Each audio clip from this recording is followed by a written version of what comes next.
can hear everybody now. I thought you said you weren't getting out in that Black Friday stuff. Well, Adrian goes through milk like crazy. He loves milk. He loves to drink it. He'll drink apple juice every so often, but majority of the time it's just milk. That's how he says it. And yesterday I was at a grocery store, or not yesterday, but the day before yesterday, and all they had was like half gallons, and I was like, dang it. We had some milk. I was hoping it would last until we got out, or wait after Black Friday and everything, but it's a little low, and I don't want him, because he would whine and everything, and I'm like, oh, I'll just go ahead and go get it. Why is there so much traffic all of a sudden? I'm just getting out of my neighborhood. But now I'm basically going to go to Costco, get some milk. I'm tempted to go to GameStop or Best Buy and see if I can get anything, because it's Black Friday. I'm already out. I mean, might as well stop.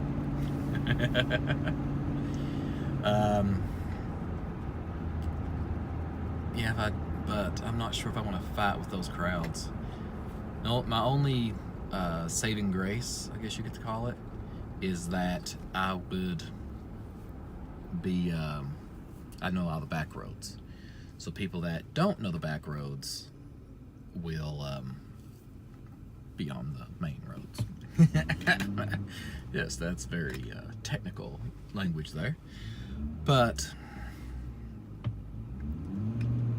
I might be able to get to my destinations with relative ease.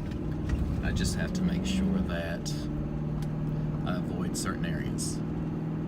But the problem is some of the areas I want to go to, like GameStop, is probably a very highly sought after Christmas shopping destination. But so is Best Buy. So hopefully I'll go over somewhere and it just be complete and utter madness and chaos.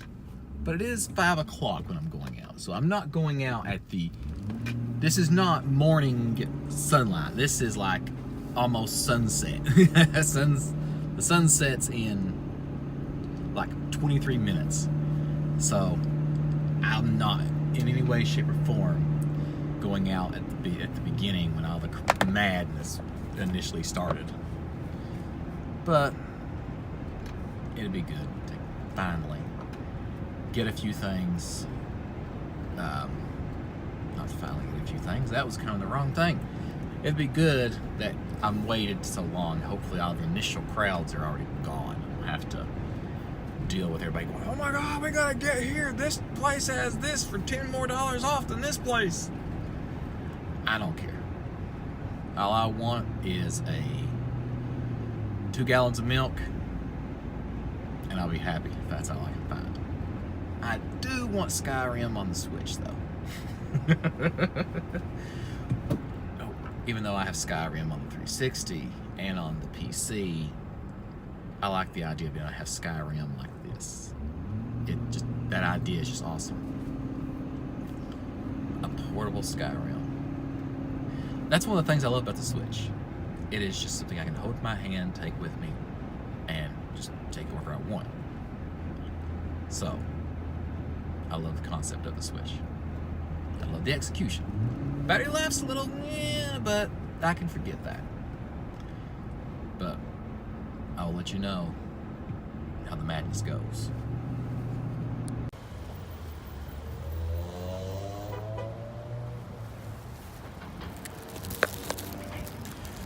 At least I got to see a beautiful sunset.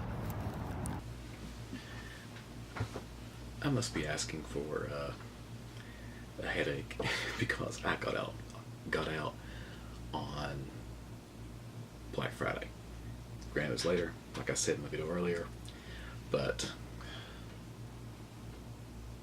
I'm not a big fan of getting out during this time of year. I mean, it's supposed to be the season of happiness and joy. No. it's the season of consumerism and screaming kids. And the reason why I say screaming kids is because in Best Buy, there was somebody who was a young kid. Well, he wasn't that young. He looked like he was about 12 years old.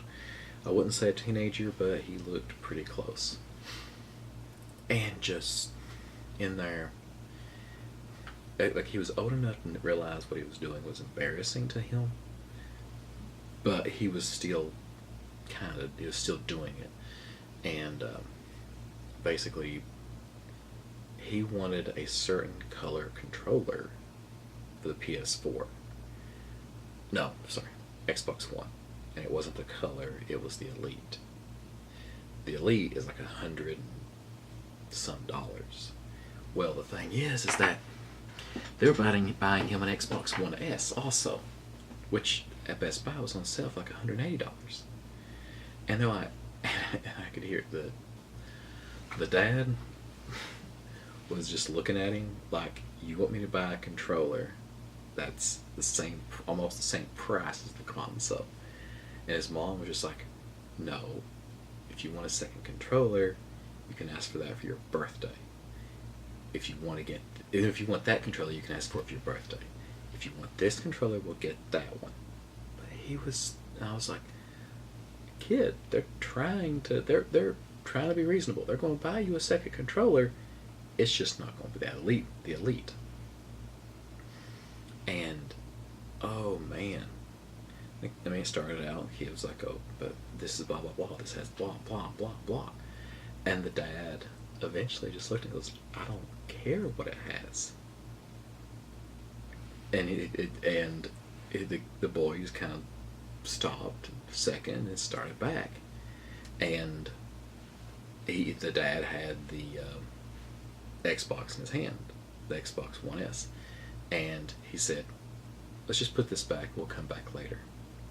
And the kid realized what was going on, because if he put it back and they didn't get it today, when they come back, it might not be on sale, and he wouldn't get any type of controller. And this is what set him off. And I'm like, really? But anyway, and that's just one example. In the years past, I've seen other things happen. If you're wondering why I'm sitting here in my hoodie, it's because I'm freezing. I don't know. Well, I know why. It's because I'm sitting close to this window. The window, cold air coming, getting my feet cold. But yeah, no matter what, always something.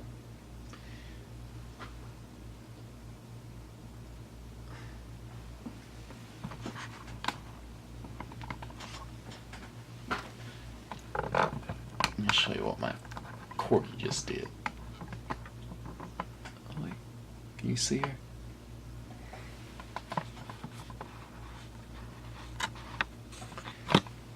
She stole my chair. Chloe, why are you doing that?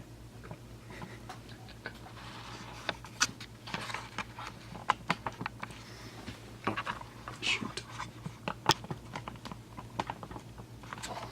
Sorry about that. But I just looked over there and I saw that she had stolen my chair. Yeah,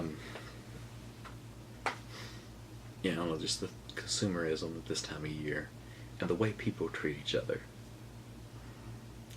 I saw my friend Tim at Costco, and it wasn't that he did anything, but he was telling about what happened to him, and he was like, "Oh, I was walking to Best Buy, and almost got hit by 2 cars." I was like, "Okay," and I don't mean like walking from his house. I mean walking from the parking lot into Best Buy, and oh gosh. I don't know. It seems like no matter what, people, I don't know if they just enjoy it or they think it's going to get them somewhere if they're not. I don't know. That's something it just hurts my head to think about. But anyways, today Adrian's getting more to the point where he'll tell you things. Um, not as much as I want him to. Sometimes I'll ask him a question, he'll just look at me like, and I'm like, do you want something to eat?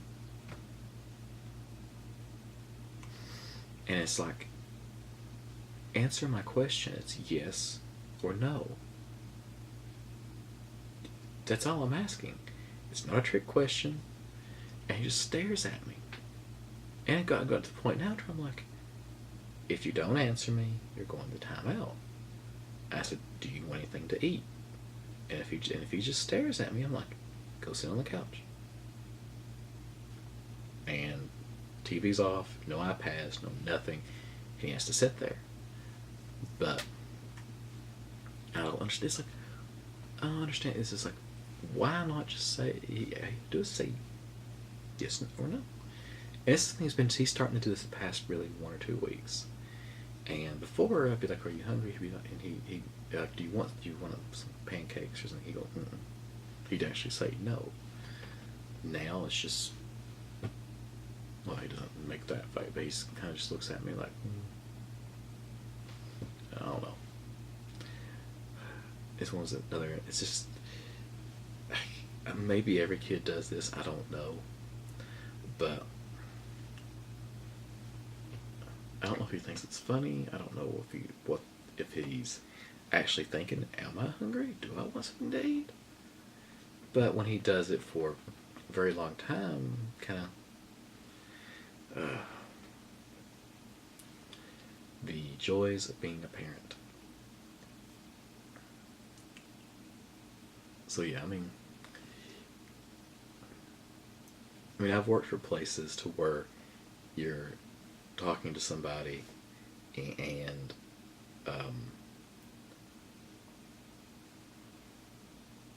the only, I'm trying to think how to say it. There was an issue where I worked one time, and they were basically they had accused somebody of doing something they weren't doing, and they went into and they pulled him into a room and everything, and they started talking to him. They said, "Hey, we know this happened, blah," and everything, and he said, "We know it wasn't your fault. We kind of blamed you for it. It wasn't." And he just sat there and was just quiet, and everything, and at the very end of it, they basically were like, "You haven't said a word. We need you," because they were kind of, I don't know if they were worried about somebody filing with an HR or something, and they were like, basically, because there's another issue happened about 6 months before. He finally said, he goes, when you and this other supervisor were here, you guys pulled me into a room and told me I wasn't doing my job. And now that he's gone, you found out that he had no idea what he was doing and he was let go. Nobody ever said anything of sorry or anything like that to me. So I have nothing to say to you. And basically, the supervisor kept talking to him and everything. He finally just went, he started going, for anything she said. And because basically, what happened before, from what I understand, is that it's kind of a weird way to say it. They said that he said something that he didn't say, and it's just a weird he said she said thing that happened, and so yeah, but yeah, he was telling me, he told me about it, and he said that he goes, yeah, because the only thing I looked at her, I looked at her every time she asked me something, I just go, I was like, wow, that's more gutsy than I'd probably be. But yeah, that was at at that time. I'd have done, now I'm more of a, let people know how I feel and things like that. But yeah, a lot of times. But I'm just saying, but to tell that story because of the Adrian thing, I can understand why that supervisor was probably mad or worried about something, because when somebody's just sitting there staring at you like, okay, not answering anything back or giving any feedback, that can get kind of infuriating. But I understand. But see, I understand from the other side of where he was coming from, to where he basically, this is the second time. I understand what it was. He was afraid that if he said something, they would use it against him, saying, "Oh, you said this during this," and or you threatened somebody. But yeah, costing of work, not a good thing. Let's see, what was it else? Yeah, today, Black Friday. Not fun, but I'll get off here. Hope you guys had a good day. Mine's pretty good. Then I went out. Then I got back and it got better. Talk to you tomorrow.